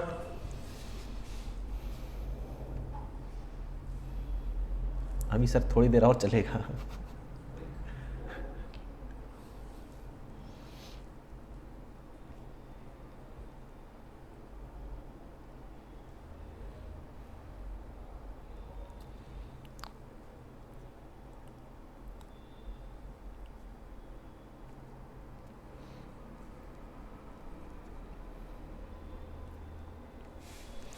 चलिए तो इसको हटाया जाए, तो यहां से ऑर्गन पाइप क्या होता है? खत्म। तो 2 टॉपिक अभी और बच रहे हैं इसमें, एक आपका बीट्स और एक आपका डॉपलर इफेक्ट, जल्दी से उनको भी खत्म करेंगे, आज इसको खत्म करना है क्योंकि आज इसका आखिरी लेक्चर है। कोई देखे चाहे ना देखे, लेकिन कोर्स तो पूरा करना ही पड़ेगा। अब ये समझिए इसके लिए 3 लेक्चर अलॉट थे इस टॉपिक के लिए, और 7वां लेक्चर है आज।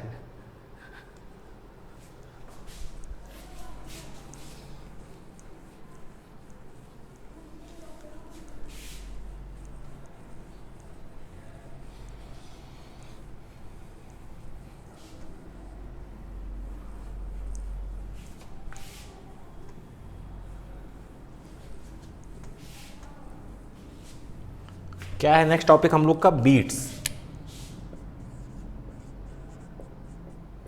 देखिए अभी तक हम लोग इंटरफेरेंस में पढ़ते थे तो कहते थे कोहेरेंट सोर्स ले लीजिए। कोहेरेंट सोर्स कौन होते थे? जिनकी फ्रीक्वेंसी क्या होती थी? सेम। कोहेरेंट सोर्स लेते थे कब? जब इंटरफेरेंस कराना होता था 2 वेव्स का, तो कहते थे कि कोहेरेंट सोर्स ले लीजिए ताकि ω1 बराबर क्या हो जाए? ω2 या f1 बराबर f2। ये एंगुलर फ्रीक्वेंसी, ये लीनियर फ्रीक्वेंसी। बीट्स में क्या है कि ऐसे 2 सोर्स लेने हैं जिनकी फ्रीक्वेंसी में थोड़ा सा डिफरेंस हो। 2 सोर्सेस विद अनइक्वल फ्रीक्वेंसीज, यानी कि f1 f2 के बराबर ना हो, लेकिन f1 और f2 का जो डिफरेंस है वो 10 से ज़्यादा भी ना हो। ठीक है ना? 10 से ज़्यादा भी ना हो, ये भी याद रखना है। ये नहीं कि एक 100 हर्ट्ज का ले लिया और एक 500 हर्ट्ज का ले लिया। तो ये जो फिनोमिना है ये क्या है? आपकी बीट्स। और ये जो फ्रीक्वेंसी है डिफरेंस वाली, ये डिफर का साइन इसलिए लगाया है कि बड़े में से छोटे को घटाएंगे। ये क्या है? Beats frequency. क्या है ये? Beats frequency. क्लियर है? नोट करिए इसे, ज्यादा इसमें थ्योरी नहीं है, सीधे क्वेश्चंस।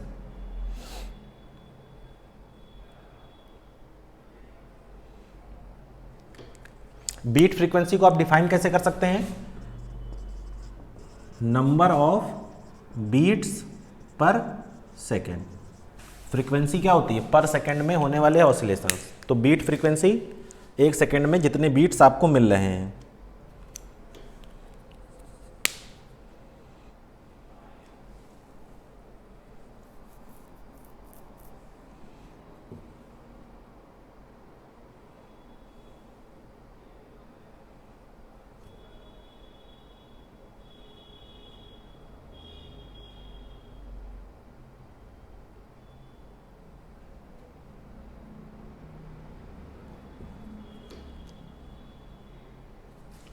चलिए, तो देखिए 2 वेव्स मैं ले रहा हूं जिनकी फ्रीक्वेंसी में थोड़ा सा डिफरेंस होगा।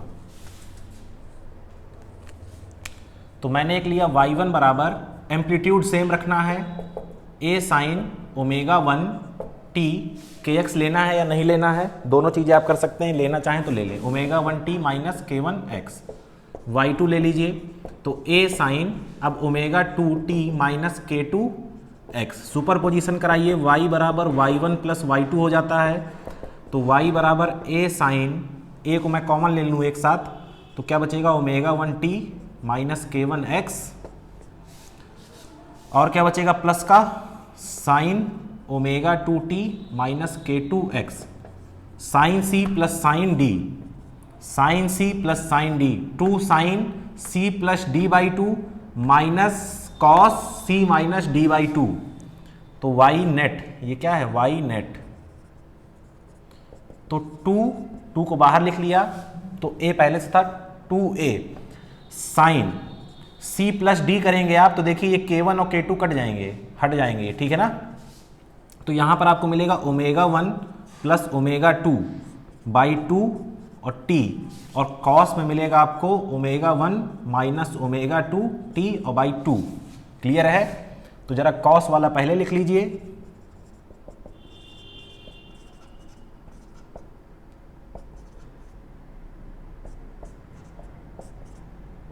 और यहां साइन ω1 प्लस ω2 बाई 2 और ये t। ये है आपकी इक्वेशन किसकी? बीट्स की। स्टैंडिंग वेव से मिलती जुलती इक्वेशन है लेकिन स्टैंडिंग वेव्स की नहीं है। ये जो पूरा पोर्शन है यहाँ तक का, ये है आपका इसका एम्पलीट्यूड और ये कोई भी इसका कोफिशिएंट है। क्लियर है, नोट करिए इसको।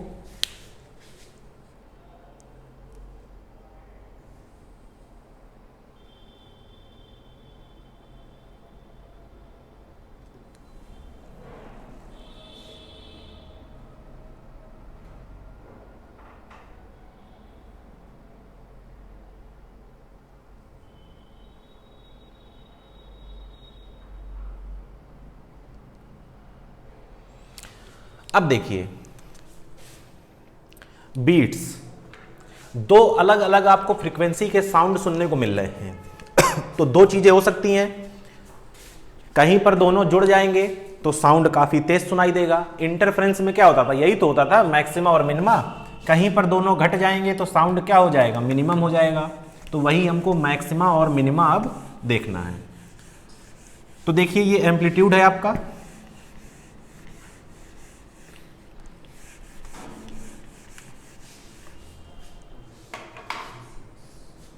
देखिए ये जो एम्पलीट्यूड है ए आर, ये कितना आया है 2a cos omega, omega 1 minus omega 2/2, omega 1 minus omega 2/2 और ये t, ठीक है ना। तो फॉर मैक्सिमा, मैक्सिमा के लिए ये एम्पलीट्यूड क्या हो जाए भैया, मैक्सिमम हो जाए। ये मैक्सिमम कब होगा, जब कॉस का पूरा टर्म क्या होगा, मैक्सिमम। ए आर को क्या होना पड़ेगा, मैक्स, मतलब कॉस ओमेगा 1 माइनस ओमेगा 2/2 और इंटू टी को क्या होना पड़ेगा, मैक्स। और ये मैक्स कॉस मैक्स कब होता है, जब कॉस क्या हो, 0 हो, पाई हो, और बताइए क्या हो, 2 पाई 3 पाई। सही कह रहा हूँ, गलत तो नहीं कह रहा हूँ, देख लीजिएगा एक बार। जब 0 पाई 2 पाई 3 पाई 4 पाई हो। अच्छा ये ओमेगा 1 माइनस ओमेगा 2 जरा कन्वर्ट करिए तो क्या 2 पाई f1 माइनस f2 हो सकता है क्या, डिवाइड बाई 2 और यहाँ t क्या है, ये 0 पाई 2 पाई 3 पाई। बोलिए यहाँ तक कोई दिक्कत तो नहीं है। तो देखिए पहले क्या आपको मिलने वाला है t1, इसके लिए देखिए क्या मिलेगा t1, तो क्या मिलेगा 0 मिलेगा, सब 0 हो जाएगा। अच्छा t2 बराबर देखिए क्या मिलेगा, पाई से पाई कटेगा पाई से पाई कट जाएगा, क्या आ जाएगा, 2 से 2 कट जाएगा, क्या आ जाएगा 1/f1 माइनस f2, ठीक है ना। चलिए आगे बढ़िए, t3 कितना मिलेगा 2 पाई, तो देखिए 2 पाई से पूरा 2 पाई कट गया और ये 2 इधर चला जाएगा तो ये कितना मिल जाएगा आपको 2/f1 माइनस f2। इसी तरह आप जब t4 करेंगे तो यहां पे 3 आ जाएगा। देखिए तो फ्रीक्वेंसी क्या है, किन्हीं भी दो को अगर आप सब्ट्रैक्ट करेंगे, देखिए इसमें इसको सब्ट्रैक्ट करिए तो 1/f1 माइनस f2 आएगा, इसमें इसको सब्ट्रैक्ट करिए तो भी 1/f1 माइनस f2 आएगा, और यही क्या है आपकी फ्रीक्वेंसी। तो ठीक है ना, वो जो मैंने f1 माइनस f2 बताया था उसी का क्या है ये डेरिवेशन। क्लियर है। तो बीट फ्रीक्वेंसी आपको क्या मिल चुकी है, f1 माइनस f2, ठीक है ना। ये यहाँ पर डिफरेंस का ही साइन लगाइएगा, बड़े में से छोटे को ही सब्ट्रैक्ट करेंगे आप। क्लियर है। तो beat frequency f1 minus f2 मिल चुकी है। क्लियर है। ज़्यादा दिक्कत हो तो यहाँ मॉड लगा दीजिएगा, और f1 f2 है तो हर्ट्ज लगा दीजिए। क्लियर है। चलिए अब आ जाते हैं सीधे इसके क्वेश्चंस पर।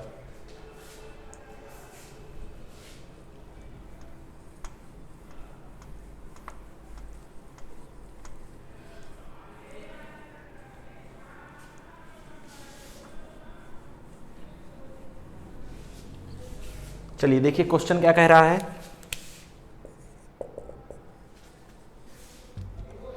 कह रहा है tuning fork has natural frequency of 512 hertz. देखिए बीट्स के जो भी क्वेश्चन हैं वो सीधे सीधे आपके कॉमन सेंस पर आधारित होते हैं, फॉर्मूला वगैरह इसमें कुछ नहीं होता, केवल आपका जो दिमाग कहता है वही आंसर होगा। A tuning fork has natural frequency of natural frequency of 512 hertz makes 4 beats per second। Makes 4 beats per second. ठीक है, किसके साथ बना रहा है? किसी पियानो के साथ, विद ए पियानो, मतलब एक फॉर्क है और एक क्या है? पियानो। कह रहा है when tension in piano string is increased, when tension in piano string is increased, the initial frequency of piano, या लिख लीजिए find the initial frequency of string of piano. चलिए देखिए, ये एक आपका ट्यूनिंग फॉर्क है, ठीक है ना, इसकी फ्रीक्वेंसी कितनी दी हुई है? 512 हर्ट्ज। यहाँ पर आपका एक क्या है? पियानो। अब पियानो तो बनाना आता नहीं है, कुछ भी बना लीजिए, ठीक है। इसकी फ्रीक्वेंसी हमको नहीं मालूम है, लेकिन जो बीट्स मिल रहे हैं आपको वो कितने मिल रहे हैं? 4 बीट्स। क्या होते हैं? F1 minus F2। तो देखिए, या तो इसकी फ्रीक्वेंसी 516 हो तो डिफरेंस लेंगे तो 4 आ जाएगा, या तो 508 हो। ये दो पॉसिबल आंसर हो सकते हैं। अब इन दो में से किसी एक को चूज करना है। उसको चूज करने के लिए आपको क्या दी हुई है? कंडीशन दी हुई है कि जब टेंशन आप क्या करते हैं? इंक्रीज करते हैं। अच्छा, आधा क्वेश्चन छूट गया। The beat frequency decreases to 2 beats per second. ये इंक्रीज हुआ था, यहां पर है beat frequency decreases to 2 beats per second. अब चलिए, कह रहा है कि स्ट्रिंग में आपने टेंशन इंक्रीज की। अच्छा, फॉर्मूला आपको याद था? क्या था? किसके प्रोपोर्शनल होता था ये? 1/12 आता था √T/μ। मतलब अगर टेंशन बढ़ रही है तो वेलोसिटी क्या होनी चाहिए? बढ़नी चाहिए ना। टेंशन अगर बढ़ रही है, अगर T बढ़ रहा है तो वेलोसिटी क्या होनी चाहिए? बढ़नी चाहिए। इसी का यूज करके हम लोग इसको आंसर को सिलेक्ट करेंगे। दो आंसर हो सकते हैं, ठीक है ना। चलिए, अब ये इसकी तो फ्रीक्वेंसी अभी भी कितनी रहेगी? 512 हर्ट्ज, क्योंकि आपने इसके साथ तो कोई छेड़खानी की नहीं है। अब इसका आपको डिसीजन लेना है, तो वेलोसिटी अब क्या हो चुकी होगी? बढ़ चुकी होगी। क्लियर है? अब बताइए, वेलोसिटी आपकी बढ़ेगी, क्लियर है। और क्या होता है? देखिए, v बराबर एफ लैम्डा, v बराबर एफ लैम्डा। तो अब यहां पर बीट्स कितनी मिल रही थी? 2 मिल रही थी। बीट्स कितनी मिल रही थी? 2। तो अब बीट्स 2 हैं तो इसकी फ्रीक्वेंसी क्या क्या हो सकती है? देखिए, 512 की एक तो 514 हो सकती है या 510 हो सकती है। भाई इस केस में अब बीट्स कितने हैं आपके पास? 2 मिल रहे हैं, तो या तो 510 हो सकता है या तो 500 कितना हो सकता है? 14 हो सकता है, क्योंकि अब बीट्स 2 हैं तो डिफरेंस 2 का होना चाहिए। तो अब यहां से आप चूज करिए कि कौन सा आंसर हो सकता है। तो देखो, अगर 516 है और फ्रीक्वेंसी बढ़नी है, क्योंकि देखो v बढ़ेगा तो फ्रीक्वेंसी बढ़ेगी, तो 516 से बड़ा तो कोई ऑप्शन आ ही नहीं रहा। 516 से बड़ा तो कोई ऑप्शन नीचे है ही नहीं पॉसिबल कंडीशन में। अगर 508 को ले लेते हैं तो 2 के डिफरेंस में 510 आ जाएगा, ठीक है ना। तो यानी कि जो इसका आंसर है वो कितना है? 508 हर्ट्ज। क्लियर है? तो बीट्स के जो भी क्वेश्चन है वो इसी तरह आपको सॉल्व करने हैं, केसेस बना बनाकर। क्लियर है ना बात? चलिए, कुछ चीजें आप लोग को और जान लीजिए।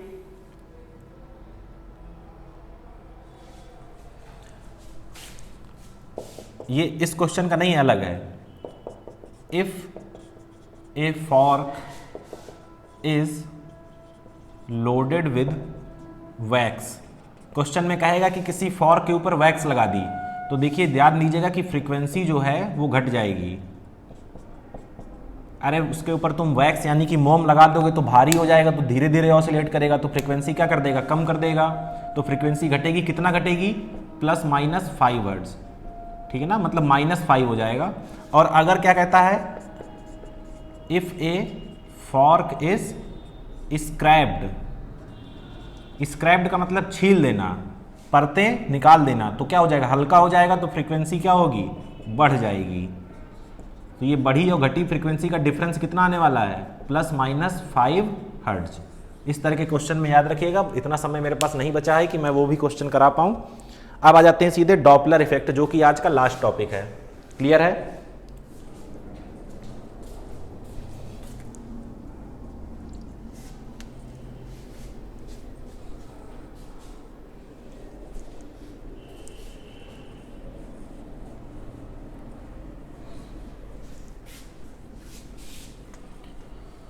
जब आप प्लेटफॉर्म पर खड़े होते हैं और ट्रेन गुजरती है तो आप एक साउंड सुनते हैं ट्रेन के हॉर्न का। क्या वो साउंड जो है वो आपको हमेशा एक ही लाउडनेस पर सुनाई देता है? नहीं। जब ट्रेन पास आ रही होती है तो लाउडनेस बढ़ जाती है, जब ट्रेन दूर जा रही होती है तो लाउडनेस कम हो जाती है। ये केवल ट्रेन की बात नहीं, किसी भी आप गाड़ी का हॉर्न सुनेंगे, जब वो गाड़ी आपके पास आ रही होगी तो क्या होगा, वेलोसिटी या उसकी जो साउंड की जो लाउडनेस है वो क्या मिलेगी आपको, बढ़ी हुई मिलेगी। तो Doppler effect.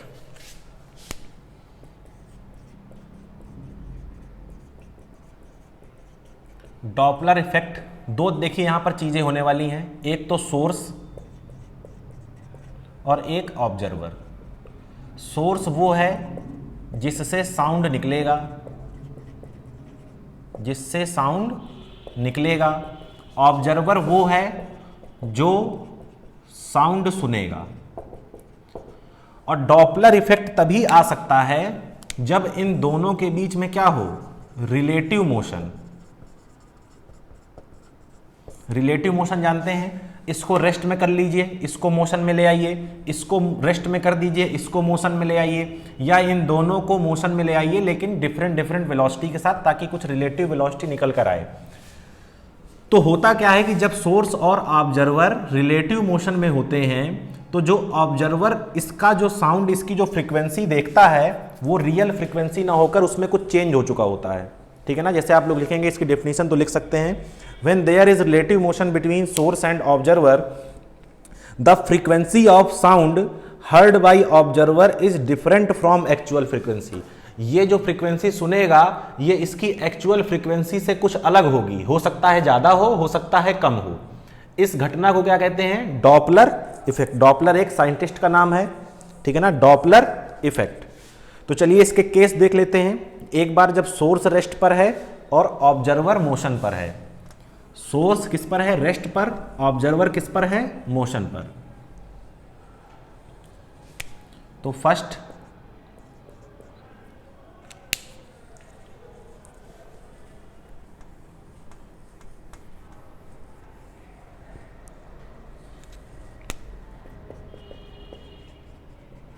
Source is at rest,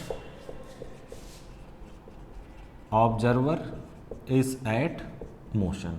चलिए ये आपका कोई मान लीजिए सोर्स है, कहां पर है, रेस्ट पर। ये एक क्या है आपका, ऑब्जर्वर। सोर्स को एस से, ऑब्जर्वर को ओ से। ये कहां जाना चाह रहा है, इसी सोर्स की तरफ, v वेलोसिटी से। ठीक है, ऑब्जर्वर की वेलोसिटी हमेशा vo होगी, साउंड की वेलोसिटी क्या होगी, हमेशा v, केवल v। और जब सोर्स की बात करेंगे तो सोर्स की वेलोसिटी क्या होगी, vs। क्लियर है ना? तो देखिए ये जो वेलोसिटी v निकल रही है किसके, साउंड की, ठीक है ना, तो इसकी फ्रीक्वेंसी आप क्या लिख सकते हैं, v बाई लैम्डा। लिख सकते हैं कि नहीं लिख सकते, frequency of source v by lambda. अच्छा ये बताइए जो speed of sound for observer है, speed of sound for observer, वो क्या इसको v ही मिलेगा या v से कुछ ज्यादा मिलेगा? भाई vo से तो ये खुद जा रहा है इसके पास और v से ये आ रहा है, तो इसका जो स्पीड ऑफ साउंड है वो क्या v प्लस वी नॉट हो जाएगा। जब v प्लस वी नॉट हो जाएगा तो जो इसकी फ्रीक्वेंसी है वो क्या हो जाएगी, v plus V naught by lambda हो जाएगी। देखिए वेलोसिटी अपॉन वेवलेंथ, इस लैम्डा की जरा वैल्यू रख दीजिए, तो v प्लस वी नॉट और लैम्डा की वैल्यू कितनी होगी, देखिए लैम्डा की value v by F S, तो v नीचे आएगा, एफ एस ऊपर जाएगा। अब ये देखिए, आप इसमें देखिए बहुत सारे फॉर्मूले मिलेंगे, सबको रटना नहीं है, केवल ये ध्यान देना है कि जब ये अप्रोच कर रहे हैं, क्या कर रहे हैं, अप्रोच, तो फ्रीक्वेंसी क्या मिलेगी, इसको बढ़ी हुई सुनाई देगी, दोनों पास में आ रहे हैं। इसको अगर बढ़ी हुई सुनाई देना है तो ये टर्म बड़ा होना चाहिए, तो v प्लस वी नॉट आ गया। अगर ये दूर जा रहे होते, क्या हो रहा है, यहां पर अप्रोच कर रहे हैं। रटना नहीं, हर फॉर्मूले को नहीं डेरिवेशन करना, डेरिवेशन नहीं पूछा जाएगा, ठीक है ना। अगर ये अपोजिट डायरेक्शन में जा रहा होता, इफ दे आर सेपरेटिंग, तो देखिए एफ ओ क्या हो जाएगा, v minus V naught upon v, और ये F S.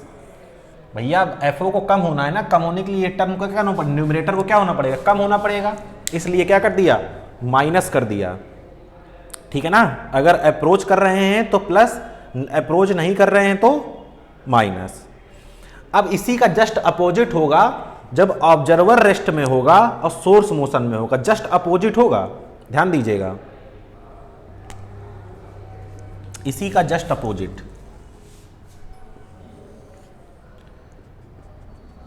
If observer is at rest, source is in motion. अब इसका जस्ट अपोजिट कर दो, जस्ट अपोजिट। पहला केस क्या है, अप्रोचिंग, और दूसरा क्या है, सेपरेटिंग। जस्ट अपोजिट कर दीजिए, हाँ ये वाला केस उठाकर कहाँ रख दीजिए, यहाँ।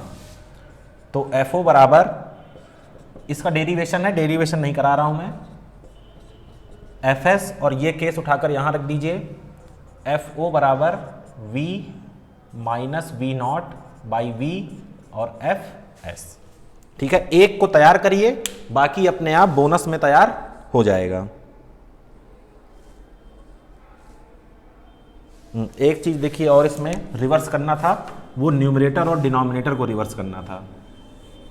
इधर देखिए, अप्रोचिंग, तो v by V minus V naught, F S बराबर एफ नॉट, और यहाँ क्या है, एफ नॉट बराबर v plus, sorry v upon v plus V naught और एफ एस, ये है। क्लियर है, रिवर्स कर देना है। रिवर्स इसलिए किया है ताकि रिजल्ट पे कोई फर्क ना पड़े।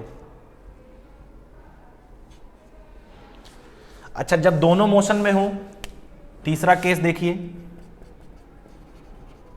When both are in motion, when both are in motion, when both are in motion. ये एक चीज और ध्यान दीजिएगा, ऑब्जर्वर रेस्ट में था तो ये वीएस है, क्योंकि ऑब्जर्वर को आपने क्या लिया है, रेस्ट में लिया है, तो इस बार स्पीड किसकी आएगी, सोर्स की आएगी। जब दोनों मोशन में है, मतलब वी ओ भी है और वी एस भी है, तो देखिए एफ ओ और ये है आपका एफ एस, बराबर लगाया। क्या करना है, दोनों तरफ प्लस माइनस लगा दीजिए, सिचुएशन पर डिपेंड करेगा कि कब प्लस है कब माइनस है, ठीक है ना। तो v plus V naught minus के साथ, और v plus minus V S, v plus minus V S, ये डिपेंड करेगा कि अप्रोच कर रहे हैं कि दूर जा रहे हैं, कि कब प्लस लेना है कब माइनस लेना है, ठीक है ना। एक चीज आप यहां से समझ सकते हैं, जब भी v नॉट का टर्म आएगा तो हमेशा न्यूमरेटर में आएगा, और जब भी vs का टर्म आएगा तो हमेशा डिनोमिनेटर में आएगा। ये कुछ लिंक हैं जिनको देखते हुए आपको हमेशा ये समझना है कि फॉर्मूला क्या बनाना है, कैसे लिखना है। क्लियर है बात, चलिए।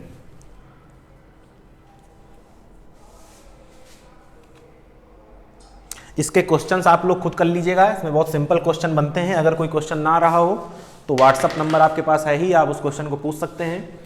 तो ये पूरा वेव्स एंड एकॉस्टिक यहाँ पर होता है खत्म। नेक्स्ट हम लोग पढ़ेंगे इलेक्ट्रोस्टैटिक्स, जब भी हम लोग का शेड्यूल में होगा। चलिए, धन्यवाद।